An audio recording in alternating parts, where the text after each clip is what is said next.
የታጠቁት ቡድን መሪዎች ወደ ሰላም መምጣታቸውን ቀጥለዋል። ኤርትራውያን ከድንበር የሻከረ ውጥረት በስተጀርባ በጦርነት ስጋት ውስጥ ወድቀዋል።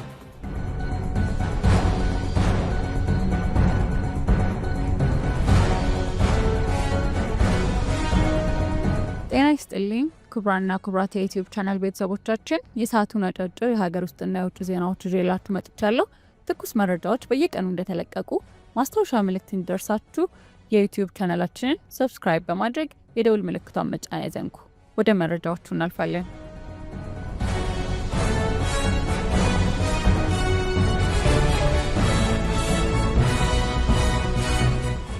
የታጠቁት ቡድን መሪዎች ወደ ሰላም መምጣታቸውን ቀጥለዋል። በሰሜን ምዕራብ እዝ የግዳጅ ቀጠና ውስጥ ለረጅም ጊዜ ሲንቀሳቀሱ የነበሩ የታጠቁ የጽንፈኛው ቡድን አባላት የመንግስትን የሰላም ጥሪ ተቀብለው በተከታታይ እጅ መስጠት የጀመሩት ዜና በክልሉ ዘላቂ ሰላም የማምጣት ሂደት ውስጥ ትልቅ ምዕራፍ ነው። በኢፌዴሪ መከላከያ ሰራዊት የተሰጠው መግለጫ እነዚህ ወዶ ገብ ታጣቂዎች ትጥቃቸውን ፈተው ወደ ሰራዊት አባላት እየመጡ መሆኑን ያረጋግጣል።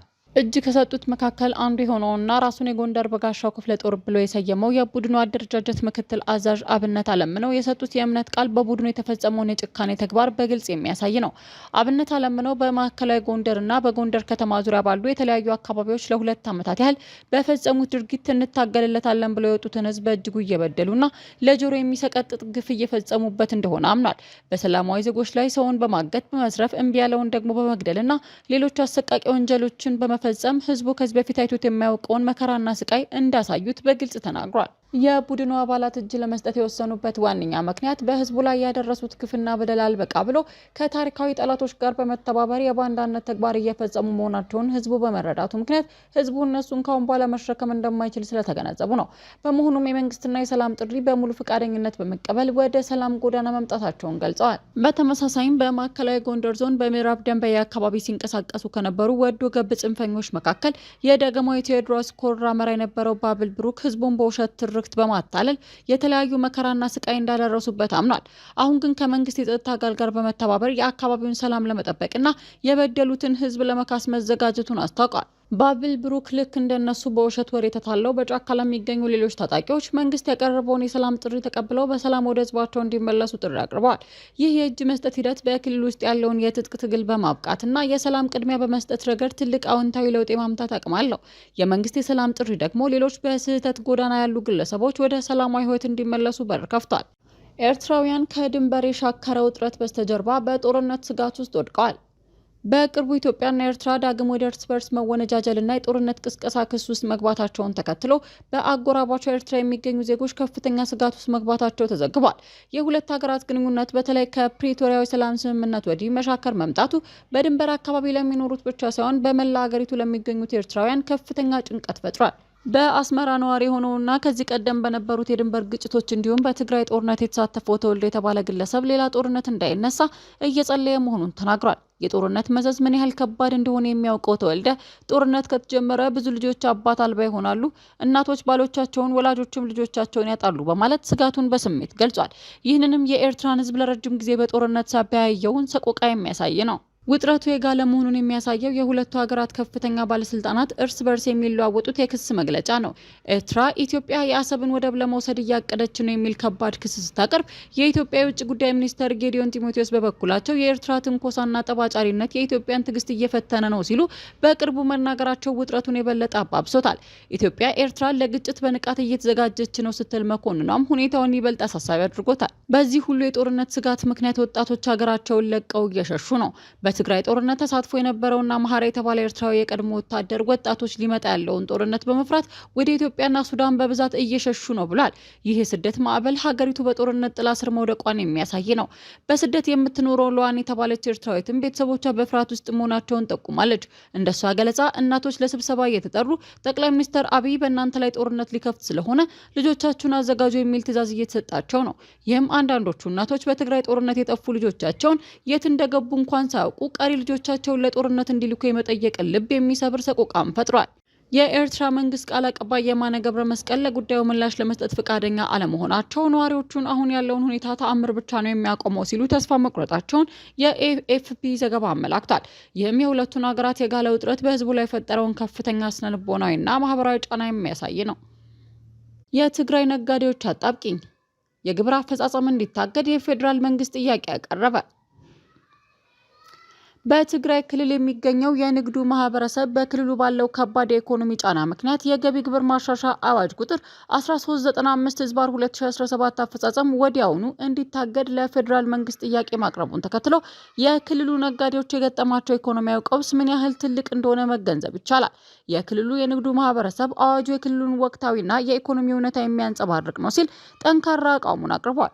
የትግራይ ንግድና ኢንዱስትሪ ምክር ቤት እንዲሁም የትግራይ የዘርፍ ማህበራት ምክር ቤት ሐሙስ ዕለት በመቀሌ ለጋዜጠኞች በሰጡት መግለጫ አዋጁ ከ2 ዓመት ጦርነት በኋላ ነጋዴዎችና ድርጅቶች ከሚገጥሟቸው አስከፊ ኢኮኖሚ ሁኔታዎች ጋር የሚጣጣም አይደለም ብለዋል። የግብር አዋጁ መጽደቅና ወደ ተግባር መግባት የንግድ ድርጅቶች በጦርነት ወቅት ያጋጠማቸውን ከፍተኛ ኪሳራ፣ የብድር ወለድ መጠን በእጅጉ መጨመርና የፌዴራል መንግስት እነዚህን ችግሮች ለመፍታት የሚረዱ ተጨባጭ እርምጃዎች አለመውሰዱን ከግምት ሳያስገባ መሆኑን ምክር ቤቶቹ ጠቁመዋል። ይህም የንግዱን ማህበረሰብ ለመልሶ ማገገም የሚያስችል የፋይናንስ አቅም ሳይኖረው የግብር ጫና ሊጣልበት መሆኑን ያመለክታል። የትግራይ ንግድና ኢንዱስትሪ ምክር ቤት የቦርድ አባል አቶ ቶማስ ዋሲሁንና ምክትል ፕሬዚዳንቱ ፀሐይ ሀድጉ እንደተናገሩት በአዋጁ ውስጥ የተካተቱት ለውጦች በጦርነት ሳቢያ ንብረት ያጡ፣ መዋለ ንዋያቸው የተዘረፈና ለረጅም ጊዜ ስራ አቁመው የቆዩ ነጋዴዎችን የበለጠ የሚጎዱ ናቸው። የክልሉ ነጋዴዎች ኢኮኖሚ መልሶ ማገገም እንዲጀምሩ የግብር አፈጻጸሙ ለተወሰነ ጊዜ መታገድና ሌሎች የመንግስት ድጋፎች ማቅረብ የግድ መሆኑን አሳስበዋል። ይህ ጥያቄ የፌዴራል መንግስት የክልሉ ልዩ ሁኔታ ከግምት ውስጥ በማስገባት ምላሽ መስጠት እንዳለበት ያመለክታል። አልኮል ጠጥተው ግፍ የፈጸሙ 41 የጤና ባለሙያዎች የሙያ ፍቃድ ተነጠቀ። በአዲስ አበባ ከተማ አስተዳደር የምግብና መድኃኒት ቁጥጥር ባለስልጣን አልኮል ጠጥተውና በቸልተኝነት በፈጸሙት የሕክምና ስህተት ምክንያት ህሙማንን ለሞት ለከፋ አደጋ አልፎም ለተለያዩ በሽታዎች ያጋለጡ 41 የጤና ባለሙያዎች ላይ ከባድ እርምጃ መውሰዱ የሙያ ስነ ምግባር ምን ያህል መላላት እንደደረሰ የሚያሳይ አሳዛኝ ክስተት ነው። ይህ እርምጃ የተወሰደው ባለፉት 7 ወራት ውስጥ ብቻ መሆኑን የችግሩ አስደንጋጭ ስፋትን ያሳያል። የባለስልጣኑ የጤና ተቋማትና ባለሙያዎች ቁጥጥር ዳይሬክተር አቶ ገልግሎ ወልጅራ እንደገለጹት የተፈጸሙ ስህተቶች የባለሙያዎችን ብቃት የጎደለው አሰራር ያመላክታሉ። ከቀላል እስከ ከፍተኛ ቀዶ ጥገና መደረግ ባልነበረባቸው ታካሚዎች ላይ የተደረጉ ስህተቶች፣ አግባብ የሕክምና እውቀት የጎደለው አገልግሎት መስጠትና ምንነታቸው ያልታወቀ መድኃኒቶችን ያለ አግባብ በመርፌ መልክ መስጠትን የመሳሰሉ ከባድ ጥፋቶች ተፈጽመዋል። ዳይሬክተሩ እንደገለጹት ስህተቶቹ በዋናነት የሚፈጸሙት የአልኮል መጠጥ በመጠጣትና ጠጥተው የሕክምና አገልግሎት በሚሰጡ ቸልተኛ ባለሙያዎች ነው። በዚህም ምክንያት ታካሚዎች ለሞት ለከፋ አደጋና ለተጓዳኝ በሽታዎች ተጋልጠዋል። በተደጋጋሚ ከሚስተዋሉ ስህተቶች ውስጥም አላስፈላጊ ቀዶ ጥገና ማድረግና ያለ አግባብ የሰውነት ክፍሎች ላይ መድኃኒቶችን በመርፌ መልክ መስጠት ዋና ዋናዎቹ ናቸው። በእነዚህ 41 ባለሙያዎች ላይ በተወሰደው እርምጃ መሰረት ዳግም ወደ ሙያው እንዳይመለሱ እንዲሁም የትምህርት ማዕረጋቸው እንዲነጠቅ መደረጉ ጥፋት የፈጸሙትን ተጠያቂ የማድረግ ሂደት አካል ነው። ይህ እርምጃ የተወሰደው የችግሩ ገፈት ቀማሾች ለባለስልጣኑ ቅሬታዎቹን ካቀረቡ በኋላ በተለያዩ የሕክምና ሙያ ዘርፎች አማካኝነት በተውጣጡ ባለሙያዎች ግምገማ ከተደረገ በኋላ ነው።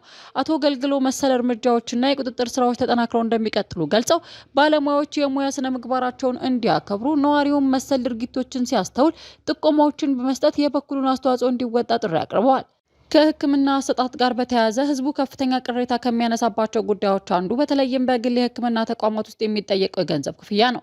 የላቦራቶሪና የማሽኖች ክፍያ ተደምሮ የሚጠየቀው ብር እጅግ የተጋነነ መሆኑና ሰዎች ለጤናቸው ከየትም ብለው ይከፍላሉ በሚል የሚከናወን ሙያዊ ዝርፊያ እንደሆነ በስፋት ምሬት ይሰማል። ይህም የሕክምና አገልግሎት እንደ ሰብአዊ መብት ሳይሆን እንደ የንግድ ሸቀጥ መታየቱን ያሳያል። የአሜሪካ የብሔራዊ ደህንነት ስትራቴጂ ትኩረት ወደ አፍሪካ ንግድና ግጭት መከላከል።